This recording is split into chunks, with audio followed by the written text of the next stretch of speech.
This story contains references to real historical violence, religious conflict, and political betrayal. It has been written with care to present these events respectfully without graphic detail. Viewer discretion is advised. He was called the Fair, a king draped in silk and silence, his face carved like marble, his rule as cold, but some say his legacy is darker than his crown. Not because of how he lived, but because of what followed. There's a date that people fear, a date that arrives unannounced and brings with it a strange tension.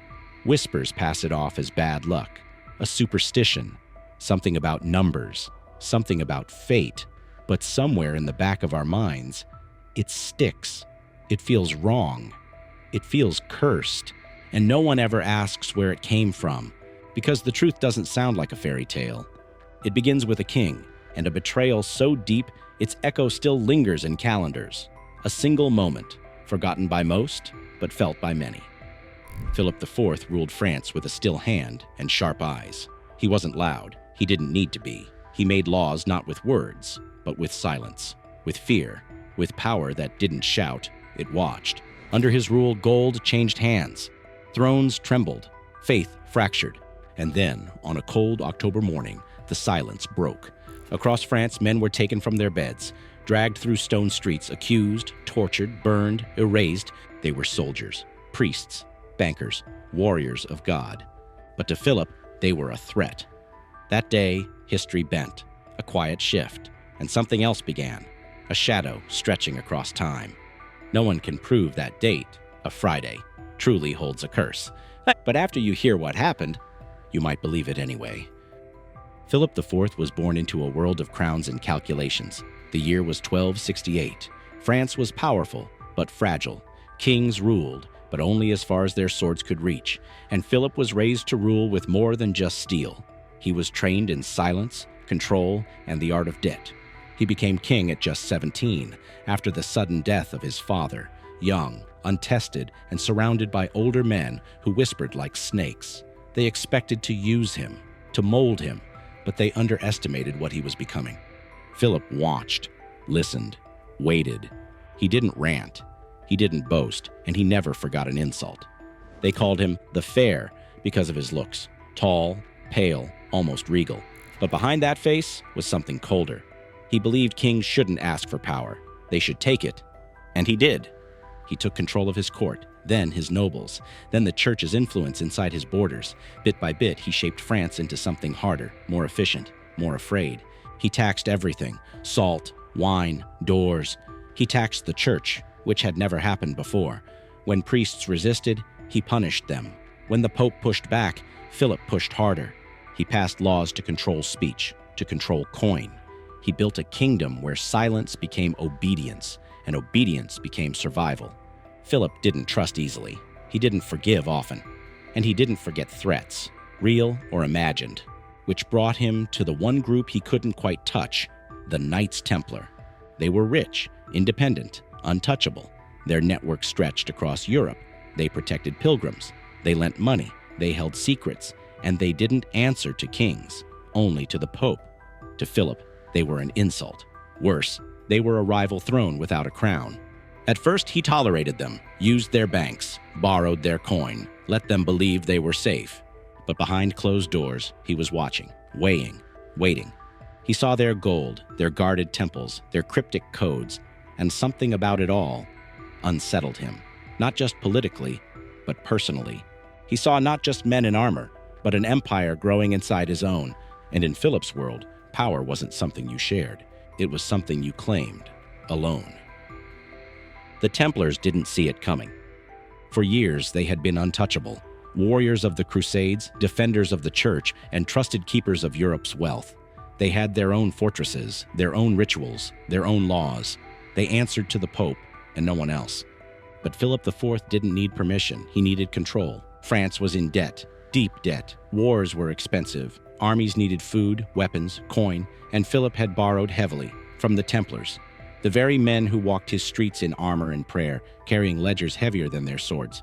He owed them too much, and he trusted them too little. Then came the perfect storm. A new pope, Clement V, was chosen, one with ties to France. Under pressure from Philip, the papacy moved from Rome to Avignon. The church now sat in France's shadow, and Philip was no longer just a king. He was something more, a hidden architect of power.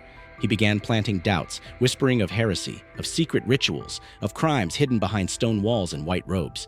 He claimed the Templars spat on the cross, worshipped false idols, and committed sins too dark to name. He hinted at midnight ceremonies, at masks, at candles, at forbidden names. No proof, just suggestions and silence. The people began to murmur. The church began to waver. The air thickened with tension. And Philip waited. Then, when fear was ripe, he made his move. In the early hours of October 13th, 1307, a Friday, Philip struck. Templars across France were arrested, hundreds, taken from their homes, their churches, their beds. Some fought, most didn't. They were bound, questioned, broken. The charges were shocking. The evidence, unclear. But Philip didn't need proof. He needed silence. Confessions were extracted under torture. Men who once stood on battlefields now screamed in basements. Some recanted, others died, a few simply vanished. Templar wealth was seized, their land claimed, their orders shattered. And still, Philip said nothing publicly. No speeches, no justification, just silence. He didn't speak, because he didn't have to. The message was already sent. The people were confused. The church hesitated. But no one openly challenged the king. Not yet. And something else happened that day. Something quieter. A ripple beneath the surface. A strange unease that clung to the date itself. October 13th, a Friday. It passed like any other day, and yet it didn't. There are dates we mark with parades and banners, and others we forget completely. But some remain, not because of what they promise, but because of what they took away. That Friday, the Templars fell, and Philip stood taller. But in the ashes, something else began. A superstition, a whisper, a shadow, one that's never really gone away. Philip didn't blink. As the Templars screamed in the dark, as flames rose in city squares, as Europe whispered and watched, he remained still. He had done what no king dared before him, dismantled the most powerful religious military order in Europe, not with armies, not with swords, but with paper, politics, and fear. And yet, it wasn't enough. Templar trials dragged on for years. Some were moved, others vanished. Testimonies shifted under torture. One moment a man confessed, the next he swore it was all a lie. Truth and fiction blurred until no one knew what was real, or if anyone cared. But Philip cared. He watched every word, every rumor. He leaned on bishops, pressured cardinals, reminded the Pope where his power truly came from. Still, one problem remained. Jacques de Molay, the Grand Master of the Templars, a man with white hair, battle scars, and too much pride to bow. He denied the accusations, then confessed, then denied them again. For 7 years, Philip kept him locked away, waiting, testing the church's patience, pressuring it to act, until finally, in 1314, the sentence came. Jacques de Molay and another Templar leader were led to a small island in the Seine. A stake, a fire, a crowd. The sun was setting, the wind was cold. And in that final moment, something strange happened. As the flames rose, de Molay spoke. He didn't beg, he didn't scream. He looked out at the people, and then toward the royal palace, and declared that Philip and Pope Clement V would soon stand before God to answer for what they had done. Witnesses claimed his voice didn't shake, that his eyes never closed. It was called a curse, a prophecy, a final act of defiance, and what followed made people believe it. Within a month, Pope Clement V died. Ill, some said. Poisoned, whispered others. Within the year, Philip followed. A sudden illness. No warning, no farewell. The two most powerful men in Europe, gone, just as de Molay had promised. To some, it was coincidence. To others, proof of something darker, because that wasn't the end of it. Philip's sons, 3 of them, all became kings, and all 3 died without male heirs. The dynasty collapsed. The Capetian line, which had ruled for generations, simply ended. France plunged into chaos. The 100 Years' War began soon after. Nobles turned on one another. Borders bled. And across Europe, people asked the same quiet question. Had justice come for the king? Some said yes. Others said it was fate.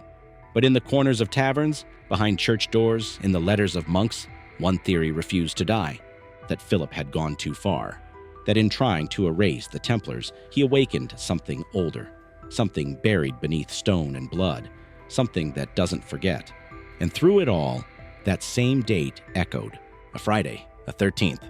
No official church doctrine linked it to the Templars. No royal decree ever named it cursed. But the people remembered. They felt something uneasy in the number, in the day, in the silence that followed. Because Philip had reshaped a kingdom, silenced his enemies, moved the throne of God to his doorstep.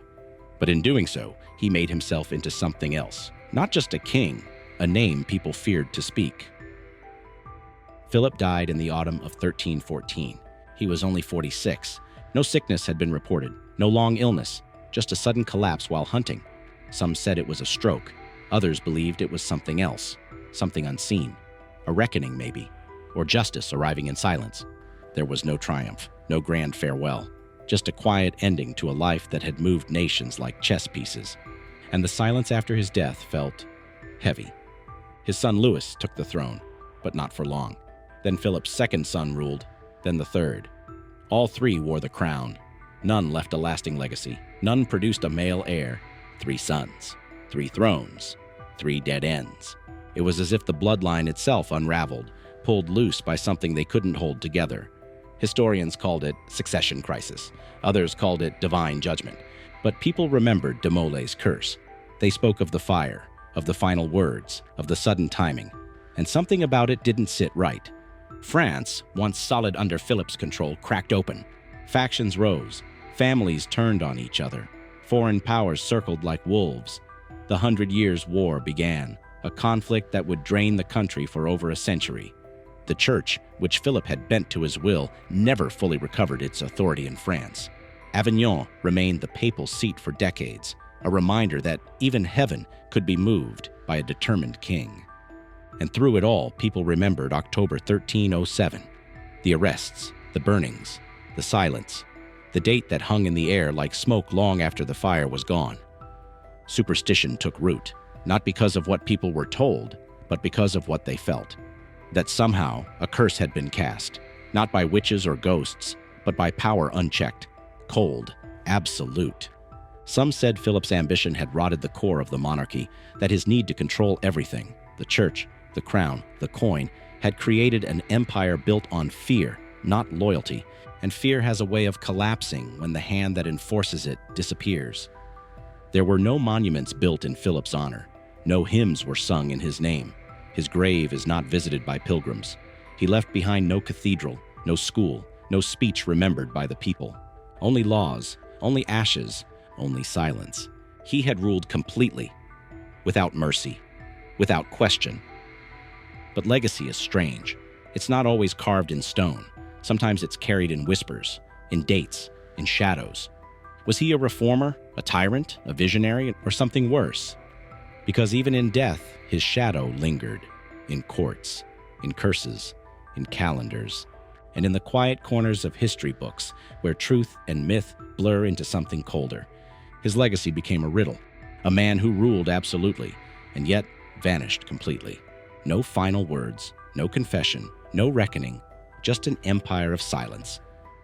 History rarely remembers silence, but with Philip IV, it remembers something worse. It remembers the cold, the control, the stillness before something breaks. His name doesn't sit beside heroes or visionaries. It lingers in places where power becomes shadow. No great battles define him, no lasting peace, no golden age. What remains is a feeling, a story that refuses to be forgotten, a whisper tied to a date most people can't explain, only feel. A Friday, a 13th. Even now, centuries later, people avoid that day. They joke about it. They flinch a little, plan around it, call it cursed. But ask them why, and they don't know. Some historians say the connection to Philip and the Templars is weak, that the fear of Friday the 13th came later, built over time.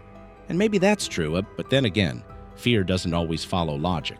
It follows pattern, memory, echoes. And something about that day, that year, that silence, it stayed. Philip didn't just destroy the Templars. He didn't just move the papacy. He didn't just crush opposition. He changed something quieter, something inside the people.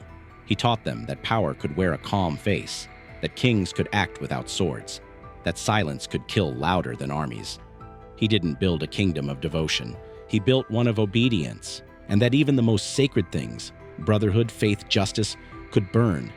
He didn't leave a speech, or a philosophy, or a vision of a better world. He left absence. What's left is a legend, that somewhere between law and blood, Philip became more than a man. He became a warning, not because of what he said, but because of what he made disappear. And that's what haunts people, not the violence, not the arrests, but the quiet, the clean removal of an entire order, the vanishing of loyalty, faith, and truth behind closed doors, never shouted, never explained, just taken. We may never know if Friday the 13th truly began with Philip, but we do know what happened that day, and sometimes that's enough, because history doesn't always warn us with thunder. Sometimes it just leaves a date behind, a date that no one remembers how to explain, but everyone remembers how to fear.